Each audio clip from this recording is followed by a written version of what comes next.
अगं आज बघ मी मस्त चाकवत आणलाय. आई चाकवतची पातळ भाजी कर ना. चल बनवते. चाकवताची भाजी अशी बारीक कापून घेतली आहे. 2 मोठी चमचे चण्याची डाळ मी अर्धा तास भिजवली आहे. पाणी. आता ही कुकरला लावून मी 3 गॅसवर 4 शिट्ट्या करणार आहे.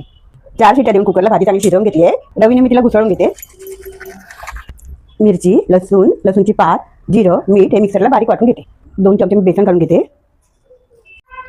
2 चमचे बेसन घालून घेतलं म्हणजे भाजी चांगली मिळून येते. एकजीव करून झाली आहे भाजी. जिरं, वाटलेली लसूण मिरचीचा ठेचा परतून घेते.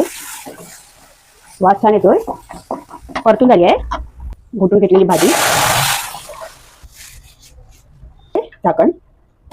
2 मिनिटं झाली आहेत. भाजी छान उकळली आहे. भाजलेल्या शेंगदाण्याचा कूट मिक्स करून घेते. चवीनुसार मीठ. चाकवताची भाजी तयार आहे.